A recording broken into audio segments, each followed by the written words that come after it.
Good morning to everybody. Good evening to our friends in Israel. My name is Miles Hanks. I'm the president and CEO of World Trade Center Utah. And welcome to the Water Tech Breakout session of our virtual trade mission to Israel. This is our fourth session. We had two fantastic sessions yesterday, an introduction of doing business in Israel with Consul General Hillel Newman, who is the Consul General of Israel based out of LA. We followed that up with a tech and innovation session with Adiv Baruch. Adiv is one of the top tech leaders in Israel, runs the largest fund of funds in Israel, and really is a pioneer of Israel's tech ecosystem. He connected with our tech ecosystem here in Utah at a fantastic session. And just a few minutes ago, we finished a session with Duran Begervest Elan, who is the former top counterterrorism official in Israel. We talked about defense and security in our COVID world, as well as opportunities for Utah companies to engage in the security sector in Israel. And of course, now we're here to talk about water. We're very grateful for our speakers, for the Israeli companies who are joining us, and for everybody who's tuning in to participate in this Zoom meeting, as well as everybody who's watching live on YouTube and those that will watch a recording of this session after the fact. You know, I want to be very, very clear that we did this as a meeting as opposed to a webinar very intentionally. Everybody here in the Zoom meeting, they have an opportunity to turn on their video, unmute themselves, and to jump in. And so please participate. Please act as though we're on a real trade mission. We're all sitting around a really big conference room somewhere in Danny's office there in Israel. And so we can get some good discussion going. You know, we do these to both provide information, but also to help spur positive action. We view our success both by the quality of the information that's conveyed in these sessions, as well as the positive action that occurs after the fact that wouldn't have occurred if we hadn't all gotten together this morning. And that it happens best as we are engaging in discussion. But please do know and keep in mind that whether or not you engage in discussion or if you're shy and you keep your mute on, we now have these great partners in Israel who are willing to open up doors, generate momentum to help our Utah companies engage there, as well as to help Israeli technologies and solutions be applied here in Utah. We are very grateful also to have Atlantium Technologies and Tevet Water Technologies, two great Israeli companies who we'll have a chance to hear from here in a few minutes. Finally, a quick reminder, we have two more sessions of our virtual trade mission to Israel. They are happening tomorrow morning. The first one at 8:30 a.m. will be on life science and the healthcare innovation industry in Israel. We have Asaf Barnea, who runs one of the largest healthcare innovation funds in Israel, and is also a pioneer that's helped build up healthcare innovation in Israel, and now that accounts for a significant portion of Israel's exports around the world. And at 9:45 a.m., we'll have an opportunity to have a roundtable with a group of Israeli companies who are interested in doing business in Utah and doing business with Utah companies. So I encourage anybody who's tuned in this morning that would benefit from these sessions to go to our website, wtcutah.com, where you can register there. I'd also like to quickly recognize our partners. We have the Consulate General of Israel in Los Angeles, the Utah-Israel Economic Council, as well as the Governor's Office of Economic Development. Phenomenal partners, Hillel, Franz, Tom, Ron, thank you for joining us today, and thank you for pulling this program together. Now I'd like to go ahead and introduce our first speaker, Danny Lacker. Danny, I'll go ahead and he's got some great background. I'll go ahead and read Danny's bio, at which point he will have an opportunity to give some remarks. After that, we're joined by Ray Roth, who is a water expert based in San Francisco. She's graciously offered to moderate our panel discussion. She'll ask some questions of Danny. That's an opportunity for you to jump in and ask some questions yourselves. And then we'll hear from our companies, at which point we'll have a final 10 or 15 minutes for more discussion. And also just looking on the screen, I'd like to recognize Lori Falk, who runs U.S. Congressman John Curtis's office here in Utah. Lori, it's great to have you. I know that you've been a great advocate for rural Utah, as has Congressman Curtis. So thank you for being with us today, and as well as everybody else, the other Utah state government and business leaders. Okay, Danny Lacker serves as the head of the Water Security and Emergency Division of the Israeli Water Authority, handling responsibility and regulation for all issues of economic security and emergency water in the state of Israel. Previously, Mr. Lacker worked as the Senior VP to the Israeli Water Authority of Administration and Human Resources Logistics Organization. Before that, he served as the Director of Security and Emergency of the Water Administration for 7 years in local authorities. Prior to that, he worked as the Department Director and later Director of the Ra'anana Municipality City Appearance. In his early career, Mr. Lacker worked as the Tel Aviv office manager of the SAR Security Company after 7 years of IDF military service at the Combat Engineering Corps as a lieutenant colonel. Mr. Lacker received his BA in Political Science and Public Administration from Bar Ilan University in 1995 and his MA in Political Science and Public Administration from the Bar Ilan University in 2004. So Danny, thank you for taking time out of your busy schedule in your evening time to be with us today. And I'll go ahead and turn the time over to you.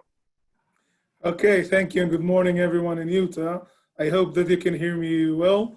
Anyway, there's one part missing, which is my first connection to the water section. I used to play water polo for many years, even in the national team of Israel, so that's the most important connection to the water section.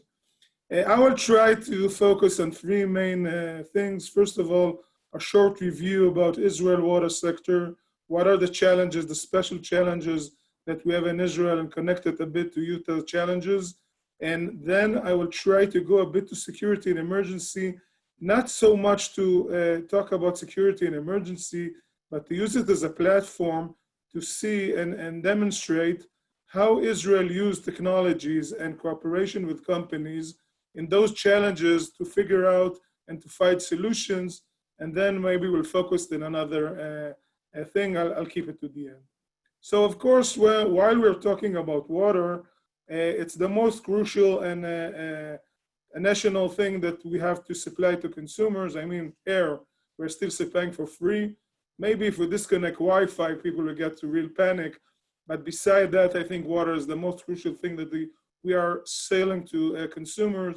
Therefore, we have to supply it 24/7 in any case and any time all around the world. I'm not an expert to climate change, but I know that the expert says today that in 2050, about half of the world will be declared as desert area. Israel and the Middle East is already posted in this area. You can see the yellow and the orange marks. Well, we are already in those spots that are declared as desert area.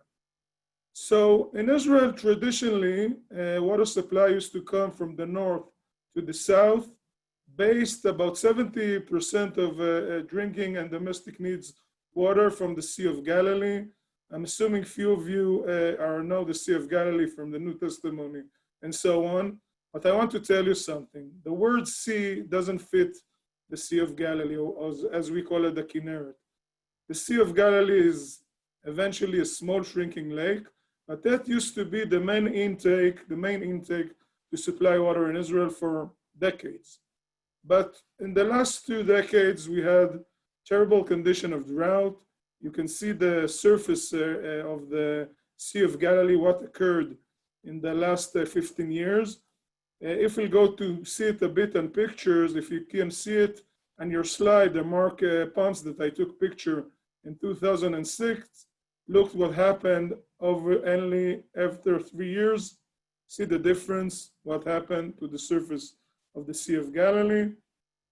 You can see also the shore of one of the beaches of the Sea of Galilee. Look the difference, only 3 years different, and look what became to this period of time. And we haven't got a new island in the Sea of Galilee.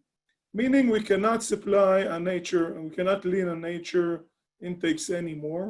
And I'm assuming that you have those problems as well, growing population from the one side and the climate change on the other side. And even if we try to look at it on the wider angle, let's say for the last 100 years, we see that it's a path. We have every decade or 2 decades a terrible drought, and our assumption that it won't be better, maybe even worse. Therefore, we started to look for solutions.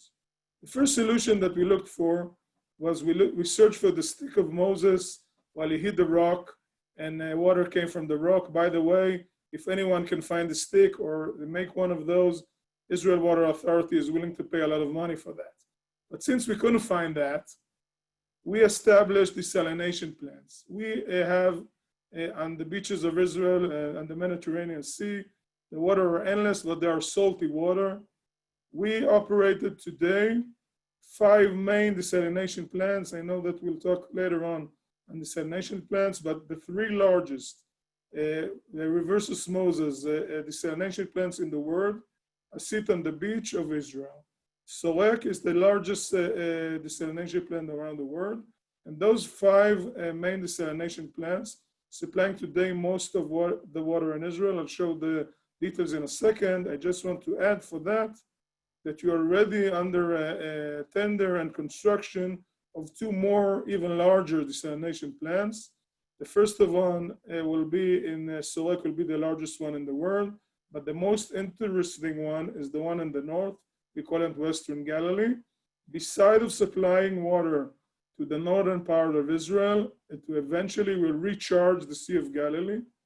It will take artificial water from the Mediterranean Sea, desalinate that, and shift it to the Sea of Galilee to make sure that we have the Sea of Galilee full for different, emergency times, for, of course, tourism, for fishing, and so on. So today, if I was saying that a decade ago, 70% of drinking water and domestic water in Israel came from the Sea of Galilee, today 80% of this consumption comes from those desalination plants. We still have 2 main aquifers with underground water that supplies about 50%. We have around 3,000 wells in Israel that supply water to all kinds of consumers. And we only using the Sea of Galilee about 5% in those days, just to maintain the system to work and keep on working. And as I was saying, for difficult times, we're trying to maintain the Sea of Galilee surface as high as we can. So we totally changed the way of supplying drinking water in Israel, and domestic needs water, and we even supply today water from the south to the north, and not like we used to do it in the past. But still, if we look on the overcome of water consumption in Israel, the main or the largest consumption goes to agriculture needs. It's more than 55% goes to agriculture and not to domestic needs. Therefore, to make the water costable and also that we'll have enough water, we are using wastewater, treating wastewater and recycling it back to use it to agriculture needs. Today in Israel, we're supplying 70% of our agricultural needs by recycled water that come from the sewage, meaning we hardly use fresh water to agriculture, only to special vegetables and so on. Meaning we also recycle water, use them back to our needs, and maintain the national water, the natural water, and we don't have to, let's say, desalinate so much water, which are very costable water, and it could change the whole rate of the water consumption in Israel. So we are preparing to use agriculture and recycle water. Today, Israel collects about 95% of its sewage and recycled about 86%. Our goal is to get to 100% of recycling sewage water. We're under this procedure to make it happen. There's, of course, a lot of problem doing that, but our goal is to get to 100% of recycled water and make sure that we use it back to agriculture, maybe to other issues as well. I know that Spain and Singapore are getting almost to 40% today. And unfortunately, Americans, you guys are only about 2% recycled sewage. I think you're losing here a great potential of using a new kind of water intake. Of course, Israel technology, the dripping technology to agriculture, make sure that we also save water and we do not waste it, especially in our heat conditions, and we can make we can reduce our loss of water using those technical issues. So what we did in the last decade allow us today to supply water to more than 9 million people in Israel, to overcome all of our agriculture problems, to, of course, back up the industry, to give back even to nature water, using especially or mostly desalination water, and as I was saying, recycled water as well. So Israel water system is very complex. I won't go into it. We have more than 2,000 water suppliers in Israel, villages, cities, water corporations, desalination plants, and so on. Israel Water Authority is kind of a regulator to all the system. I think we have a great advantage in Israel that by the law, the water are owned by the public, and the Israel Water Authority is kind of a regulator and make sure that all the water goes to the right places, and we treat them as one-stop shop. We're not using every part of it in different issues. It doesn't matter so much, but just to say that we have a water board, that also we have public representative in this water board that gets the main decision about water issues in Israel. So although we have a very stabilized water supply system, in our neighborhood, we have a lot of threats. We have terror that try to contaminate our water system all the time. We have earthquake from time to time. We have missiles attack. I'm sure that you heard about the cyber attack that we had on the last few months. And of course, sometimes you don't even require bad people or bad issues to have water problems. Sometimes just technical problem, like that occurred about a decade ago in Canada, in the city of Walkerton, just a water contamination that created more than 2,000 people hospitalized. We had it in China, in the city of Harbin, that because of a chemical spill, they have to evacuate more than 100,000 people. Unfortunately, even in the United States, in Charleston, West Virginia, in 2014, there was a contamination in the water system, and they had to supply alternative water, by the way, with Israel help, to more than 300,000 people. And I'm sure that you saw those pictures in the past in Flint, Michigan. So sometimes just technical problems can create those challenges. I don't want to focus on the challenges. I want to focus about how technology and cooperation with technology companies can give a solution to very complex situation. And I'll give a few examples. First of all, on security, I come from security issues in the military. You have all kinds of systems, CCTV cameras and detectors and fence and even employees, but to make sure it fits the water system, it kind of give you the right solution to water facilities. And the main problem that you have in water systems, what we create is kind of let's say, game plan, or let's say a field to test technology. We provide kind of a kickstart with a budget, but especially gave some facilities to companies to come and show us their ability, how to give us new solutions, how to secure our water systems, and we got excellent result. For instance, it's kind of a knowledge that everyone protects its water system, but think about hydrant. Hydrant can be also a problem. You can contaminate water system through hydrants, and in some places you also steal water through hydrants. On the other hand, we do not want to block hydrants because firefighters need to use them, and we don't want it to be blocked.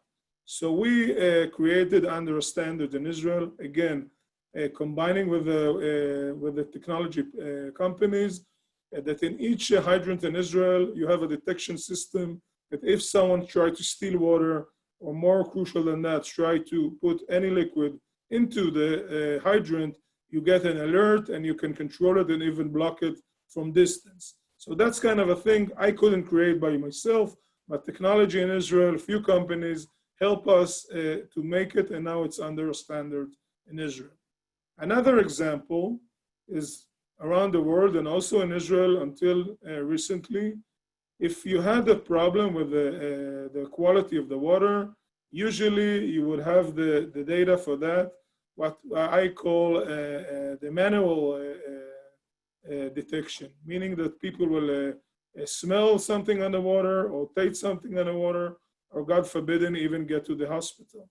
So today we're trying to solve this problem using all kind of amazing technology Just one example that we pull all over our main chain of systems is kind of boxes with special fish that swims on a daily basis on a regular path. And if the water are detected with any problem or crucial change or any attempt to contaminate the water, the fish starting to swim in different ways, faster or slower and in other path. And the camera that sits on this special box give us an alert that something happened to the water and we are going to check it. But that's just one example. We have all kind of detection system, online detection system, again, using technology and a lot of smart mind in Israel. Going to cybersecurity, we are now under operating amazing water control center that all water consumers will be detected by Israel Water Authority.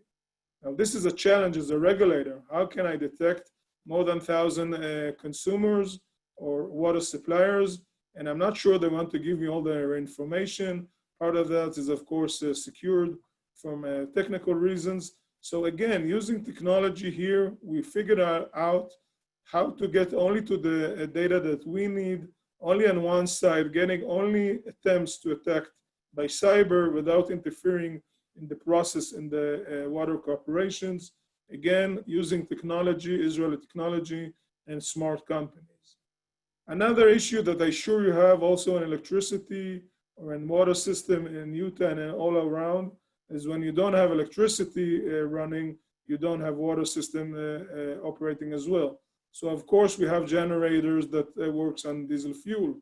But diesel fuel is costable and you need the big tanks, and sometimes they steal it and sometimes it doesn't fit to stay long period of time in the tanks. So today we have another kind of generators that operates on without fuel at all, using some oxygen systems, and we're already operating some wells with this kind of generators without using fuel. Again, Israeli technology that we're operating today in the water system. But it's not only high-tech solutions, also to low-tech solution. Those are tanks that we used to supply alternative water in times of crisis. Look how dirty they are, and they required a lot of heavy transportation, and they're not very clean. So low-tech plastic technology create for us, again, using alternative water blizzard. While they're folded, they look like small bags that can contain 3,000 cubic meters of water. You can put them in advance in parks, in sport, in schools, and so on. And in times of crisis, you just open the box and you can operate them. Also, for the end process, you don't have to come with dirty tanks or bottles of water. We have special water pouches. While they're folded, they're good for 25 years. Every consumer in Israel and one of those waiting for him for times of crisis, and his municipal utility or his water corporation will provide it. It contains 1 gallon of water, and it's very easy to use in times of crisis. I won't go into commanding room, but think about 2,000 water suppliers that have to detect an online detection system. Again, you need a lot of requirements to run this kind of events. You have to use a lot of technology and detection. And last but not least, I want to talk about sewage. All the time we think about what we'll do if we won't have water. I think what will happen if we won't be able to operate our toilet system. Think about the event that Katrina storm created. Most people that die over there died because of the disease spread after the toilet wasn't working. So there's all kind of chemical toilets and other issues, but it's not working good in times of crisis. So another example of what the industry supplied to us and we as Israel Water Authority purchase. You can see it. I hope you can hear me as well. You'll see a folded tank in a second. How you use the toilet without water at all.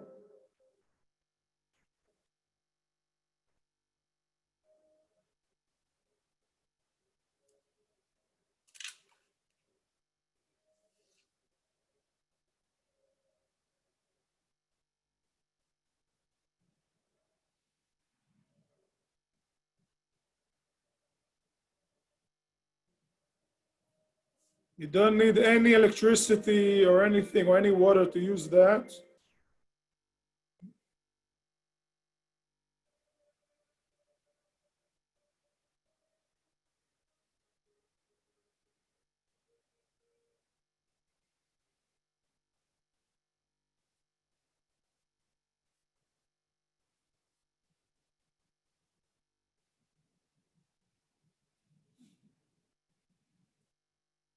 What you have here is a special solution. This thing creates everything to be an object that doesn't pollute any bacteria. You throw it to the garbage pan, and you don't need to require any water or any electricity to operate alternative toilet in times of crisis. Israel Water Authority already purchased this. I will summarize with last sentence and last clip. Eventually, in my experience, water people around the world have a very special connection between them. And I think besides being on the business part, we also have to support each other in times of crisis and overall. So a few months ago, there was a storm in the Bahamas, 6,000 miles from Israel, and they didn't have flowing water in one of the islands over there because of contamination of the water, the salty water over there. So we sent a delegation to Israel, from Israel, to support them and supply alternative water and help them fix their aquifers. I'll summarize with this short clip, and then I'll of course be able to answer any question that you will require.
Thank you very much, everyone.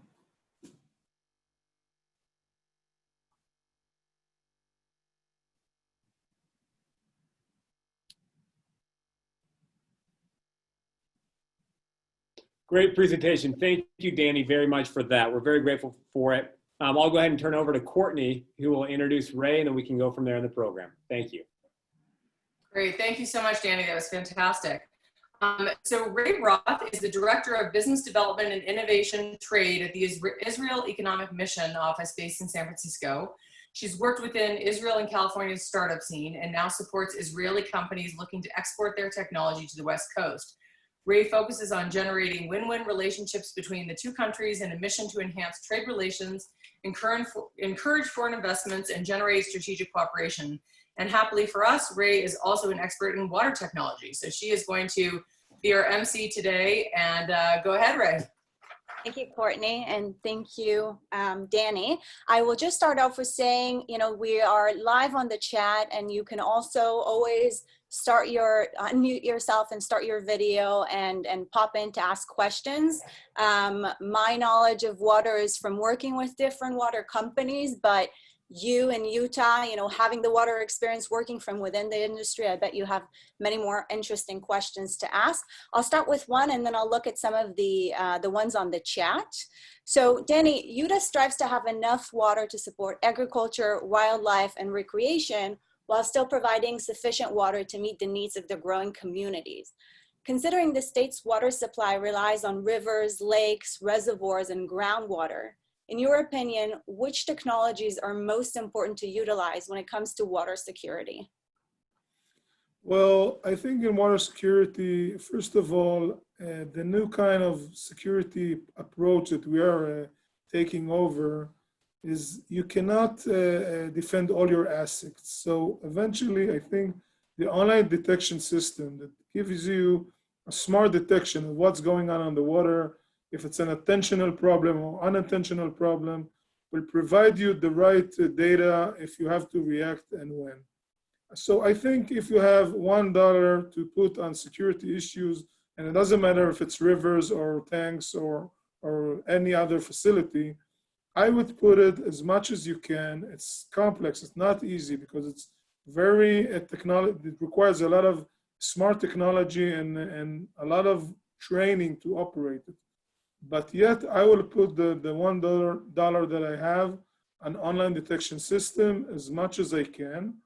Another thing that we have to take in mind, I'm sure that you're in America are not yet on the same thread that we have in Israel, but I think cybersecurity issues are coming also to other places in the world. And today, I'll give you just a short story. My son is an engineer, my oldest son, but he's an engineer from your generation. He operates everything with his cell phone.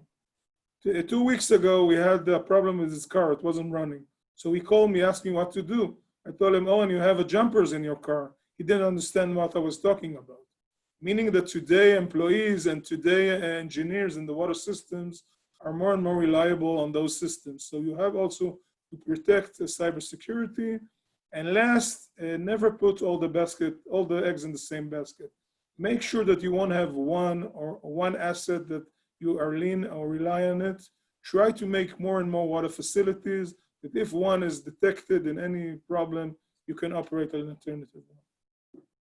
You mentioned that you track water quality, let's say in sensitive areas such as fire hydrants that are highly vulnerable, I can imagine, and then using fish patterns to exactly. Recognize water quality. Can you share solutions for reservoirs or pipe delivery systems? Well, you can also put in pipes and reservoirs online detection system. It doesn't have to be based on fish. Eventually, I won't go into details, but you have main four parameters that if you detect them, you kind of detect 90% of the threats on water, intentionally or unintentionally, at least on a level of go, no go if you have a problem in the water. So you could put them, it's kind of electronic devices that detects the water between all kinds of rafts and learns how the water reacts on a daily basis, and if they see a crucial change, it gives you a detection. I know Israel has faced a few cyber attacks. You've made a reference to that in the past few months on water facilities. Can you share a little bit more about that experience, how you detect that, and then what you did to block that? Okay, I'll be careful because part of it is classified, but I can say it was published in Fox News as well. It was the Iranian, it's not a secret. They tried to attack Israel water facility. I must say very proudly, none of the Israeli people felt any difference in the water system. But we're still under attempts to attack our systems. What we are doing is based also on what we talked about security. Do not put all your assets or do not lean on one asset, meaning that each water corporation, even if it's a small one, has to have more than one or two intakes, one or two main pipes, that if something will crash, we can overcome it. That's the first stage. The other thing is to make sure that you think about cybersecurity all the time.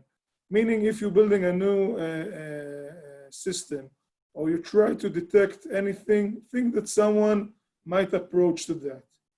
Add kind of a smart technology, and there's a lot of smart technology in cybersecurity that eventually is dividing what we call the OT system, the operational system, from your payment system or for your emails or so on.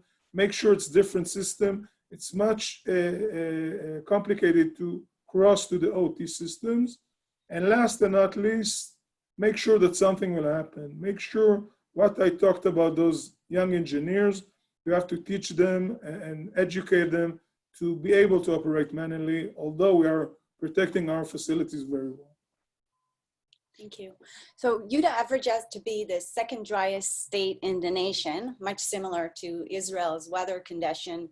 Utah needs to prepare and responsibly address drought condition. Now in Israel, we rely heavily on desalination from the Mediterranean Sea. Of course, Utah does not have seawater. We do have a question here about how much salt will desalination plants filter, and is it feasible to the Great Salt Lake? You asking me? Yes, like not in comparison to Great Salt Lake, but just if you could share a little bit, and if you know, of course, about desalination process, how much salt could it? It can create, it can solve any problem with salt. It takes any level of salt, even a salty lake, and it can make a clean, fresh water. It depends how much it will cost.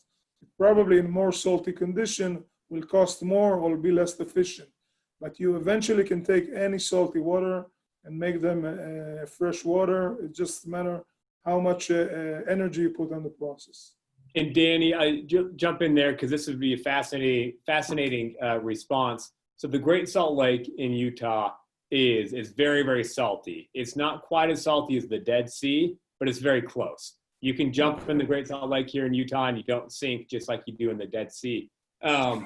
Have you ever, and obviously the Dead Sea has lots of problems, shrinking, the water level is going down, but is there desalination technology that would be efficient to use on water that is, say, almost as salty as the Dead Sea?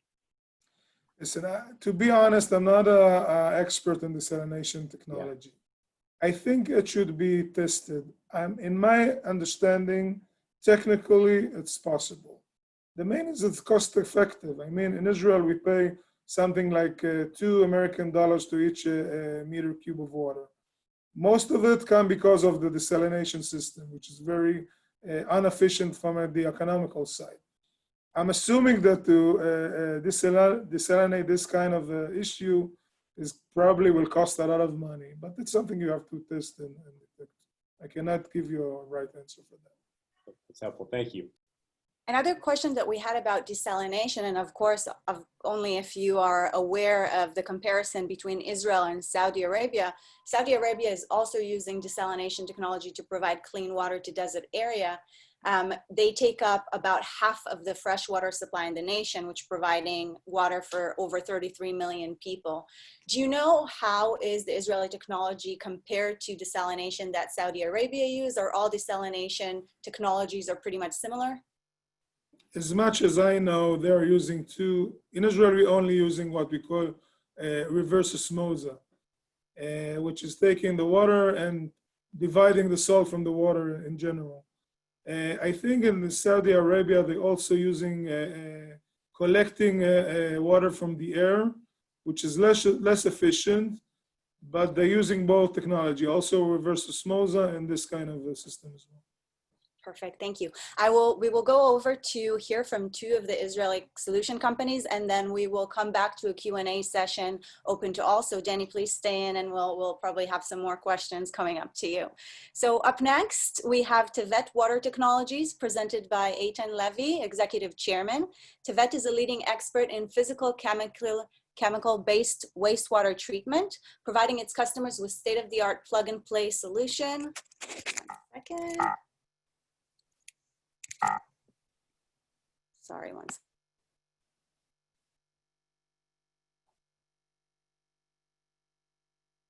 Okay, I popped the screen. So as I said, my screen, Ray, so it's okay. Yes, okay. Tevet Water Technology is a leading expert in physical chemical-based wastewater treatment, providing its customers with state-of-the-art plug-and-play solution for an affordable price. Then we would have Atlantium Technology, presented by Jason Ray, Western Regional Sales Manager. Atlantium harness the power of UV light with their innovative hydro-optic UV technology to ensure water safety. We will start with Ethan, and then 5 minutes after we will go over to Jason, and then I will be running a Q&A session again. Ethan, take it away. Thanks, Ray, and thank you everyone in the Utah World Trade Center for organizing this webinar, which sounds like an exciting event and saving traveling across the ocean to visit Israel. I will present Tevet Water Technologies here. As Ray said, my name is Eitan Levy. I'm the chairman of Tevet. I'm running an investment company. And Tevet is one of the companies that we invested in. We are focusing on dairy farm wastewater treatment. We're solving the pain of fines, of penalties applied on farms as a result of not meeting the required effluent regulations. Also reducing the environmental hazard of the environmental effect of the dairy farm wastewater, and preventing the negative public perception as a result of potential environmental disasters resulting from dairy farms.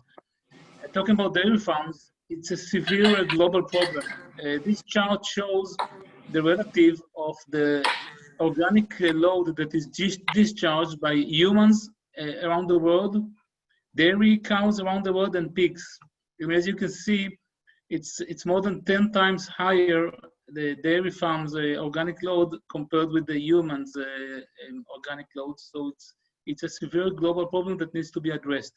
In Israel, it's very well addressed by a set of regulations that require dairy farms to pre-treat their effluent prior to discharging it to the sewer system, and it's being applied gradually around the world as well.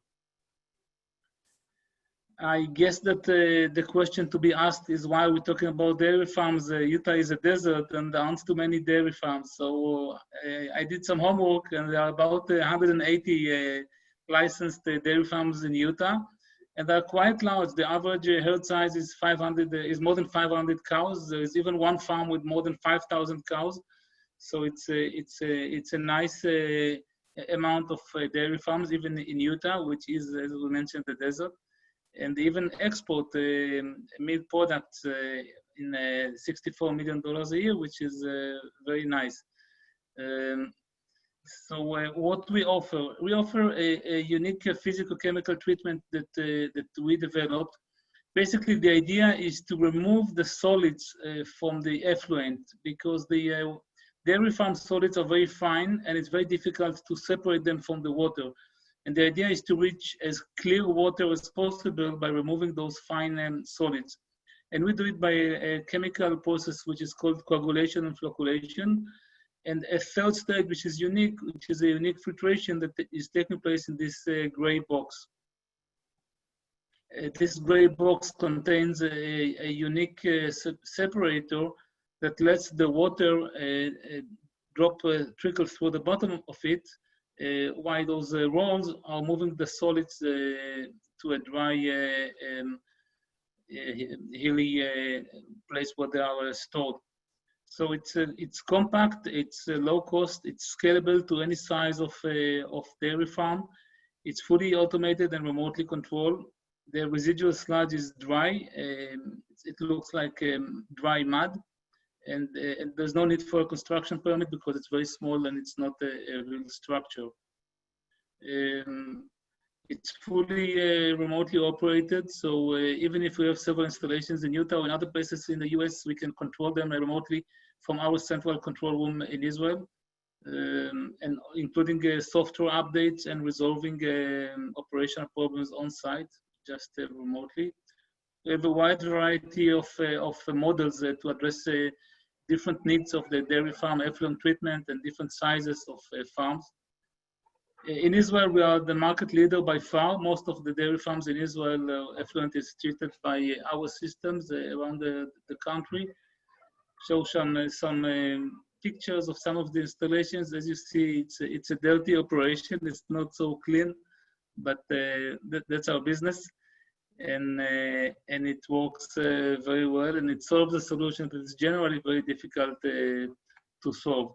So in a nutshell, that's the wet water. We are currently focusing on Israel only because we have a lot of activity, a lot of work here, but we are gradually expanding internationally, and the US is one of the main territories that we want to enter after using most of the market in Israel, and we welcome either end customers or potential partners to introduce the technology in the US.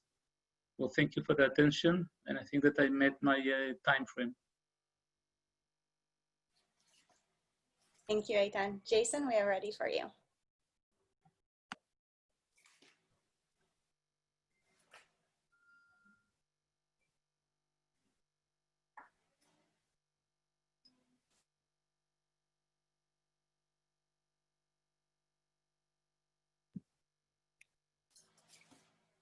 Jason, are you there?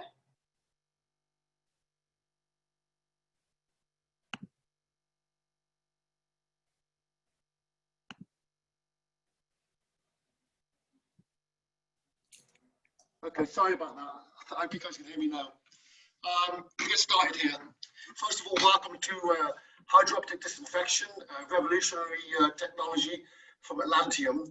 Atlantium is an Israel-based company. We have about 100 people worldwide, with all engineering and manufacturing done in Israel. We have over 60 patents, and in 2019, the Electric Power Research Institute gave the award to the Southern companies in recognition for the usage of Atlantium technology. We basically, what they did is they increased equipment life and efficiency gains by using less energy consumption, and that's how they gained the award. So let's go straight into the technology. If you look at the technology itself, let me put it on slide here, sorry. There you go. You'll see that the UV disinfection technology has been around for quite a long time. Conventional UV works in the way that it consists of multiple bulbs that use expose UV light into the flow path of the process fluid in efforts to gain complete fluid coverage. Any part of the flow that is not exposed to UV light will not really be disinfected. So it's very important for UV to see the process path and gain exposure. So this is a conventional system, as you can see on this table. Now, HOD UV, what we've done is we've managed to bounce the UV rays, which is very unique. Typically what happens is that the nature of UV will not reflect on any surface, and going back to the conventional way, even stainless steel, if it's polished to a mirrored finish, will be absorbed by UV. We use a quartz technology, which allows us to bounce the rays.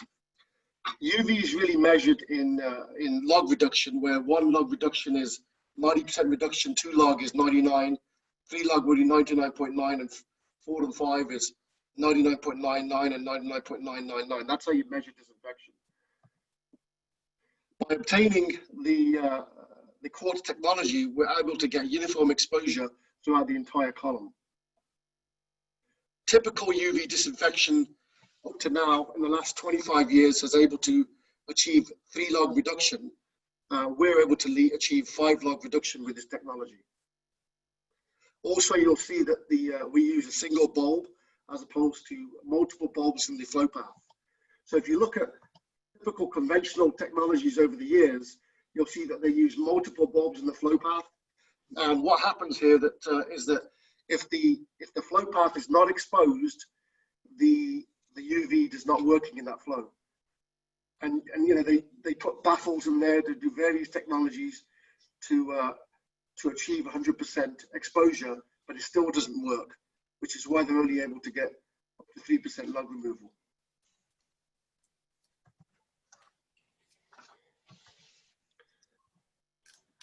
So now going further into our designs, we have a modular design like Legos. We have various different sizes depending on the requirements of the application.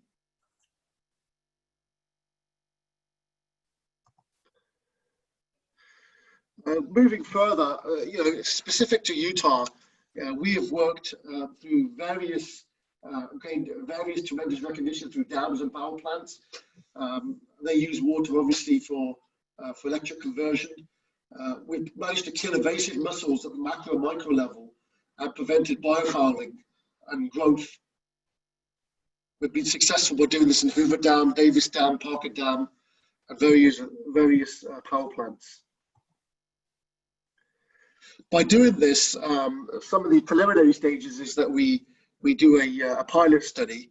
By doing the pilot studies, we typically quantify the climate mussel sediments and the level of magnitude that they're in.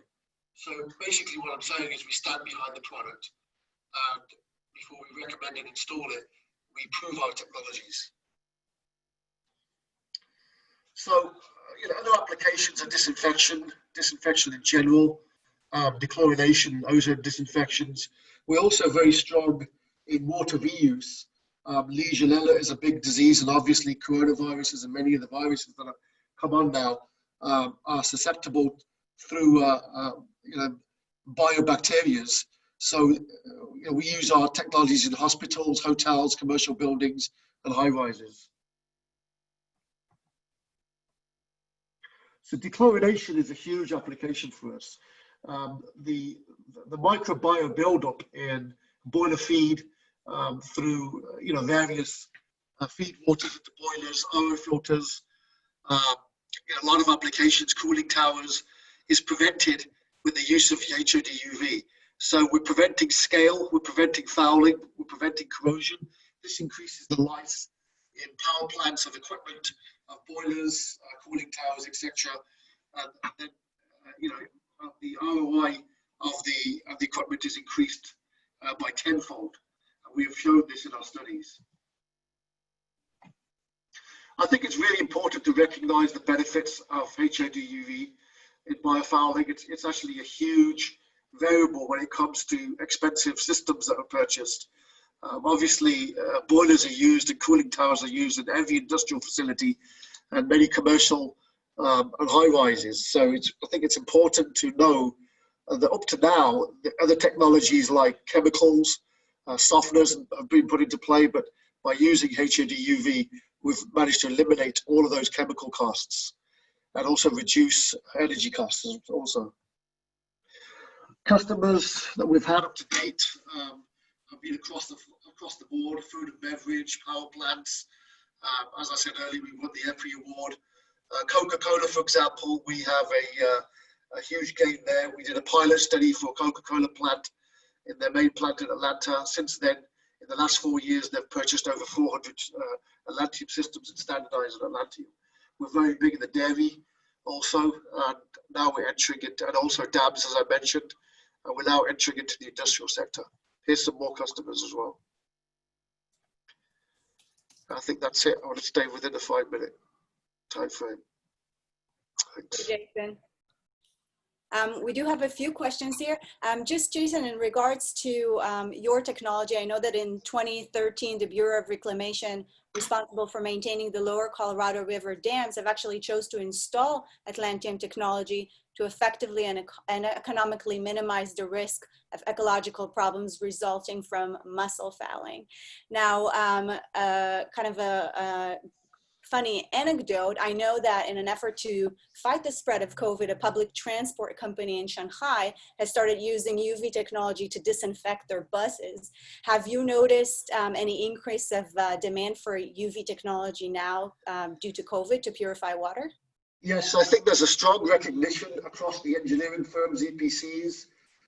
It's really coming from a ground level that there is a requirement to disinfect. And that's leading now into potential projects that are coming on board that we're talking about, projects that were not entertained in the first place, specifically hotels and high rises and commercial buildings, where they're looking at Legionella and the coronavirus type diseases. Disinfection is huge, and hospitals are growing, is our biggest market of growth. Wonderful, thank you. And as you mentioned, you are already active in the US. And so I do invite anybody online that is interested to learn more to connect directly with Jason. For Tevet Water, Danny mentioned in his presentation earlier that Israel is recycling much of their water and using it for agriculture. US at this time have not yet completely took this ability to use it for their agriculture or in general for their water supply. Now with Tevet water, streaming the wastewater from dairy farms could then eventually be used probably for irrigation, agriculture use, and maybe even using the manure itself. Could you share a little bit about that, Aidan? Yes, so the effluent can indeed be used for irrigation. Typically, effluent from a dairy farm cannot be used for irrigation because it's very viscous and it clogs the piping or sprinklers or any part of the piping that that the water should flow through it. But once it's been clarified with the Claritac system of the vet, it may be used for irrigation with the sprinklers. And the dried sludge can either be used as an organic fertilizer for the area around the farm. Some farmers are even using it as a bed for the cow shed where the cows lie on it. So these are the two uses that we are aware of. There's also a collection of the sludge to be treated in anaerobic digesters in central facilities to convert it to biogas and then to energy. So it's either a fertilizer or a bed for the cow shed or a source of energy for biogas. Perfect. And then I have one more question for you from our audience. What kind of coagulant does Claritac use? The coagulants are standard coagulants, typically based on metals, either ferric or aluminum based. These are the same coagulants that are used for potable water. So they're 100% safe for use in water, and anyway, the use is very low. We're using it in ppms, not in large amounts. Wonderful, thank you. And like I said, I do invite you to contact Eitan Levy directly and ask any further questions that you have. I have one more question for Danny. What companies or agencies in Israel aggregate water-related data? That could be ownership, user right, use, reuse of fluids, surface storage, delivery systems, water price, or I bet you currently work with different technology companies. Could you share a few names, Danny? I prefer that you will collect the data and email it for me, and I'll provide you all the details, using also my employees and my colleagues' experience.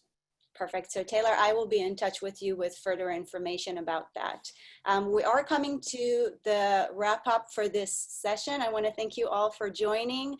Just a little bit, me from the Economic Mission in Israel, like Danny, represent the state of Israel. We are based in San Francisco and always happy to make these connections to Israeli companies or Israeli authorities for any collaboration both on the grounds of Israel or in Utah. I will pass it forward to Miles to wrap up this session. Thank you. And actually, Miles, if I can interject for one moment, I know there are a few people that had some other questions, and so I just would like to encourage you. We have a roundtable, excuse me, tomorrow, where the Federation of Chambers of Commerce will be reviewing some very practical information and resources for companies that want to do business in Israel. And they're literally going to be giving a cheat sheet on what they have to offer for companies that want to be there and be doing business there. In addition to, we're going to be having a speaker from the Bird Foundation that will be discussing some funding options for companies that would like to be supported. They support Israeli and US companies that want to work together. So that might be something that may be of interest to some of you that would, one, like your questions answered that we didn't get to today, and two, that may be interested in pursuing options in Israel. So I encourage you to sign up for our roundtable. Go ahead, Miles. And thank you so much to all our amazing speakers and to Ray for moderating today. That's great. Fantastic. Thank you, Ray. Thank you to our speakers. For the companies, again, just to reiterate, a few people asked, I've got cool technology that seems like it could be applicable in Israel. How do I engage? Reach out to Courtney. She can help connect you with Ray, and we can go to work in helping make those introductions. And in the roundtable tomorrow will be an opportunity to learn more about how to engage and how do we follow up from the information and the relationships that we are building by participating in today's session and the other sessions of our virtual trade mission. So again, thank you to everybody. We're grateful for taking time out of your busy days and your busy day to be with us today. And we look forward to working together to help build and strengthen trade and investment ties between Utah and Israel. Thank you all.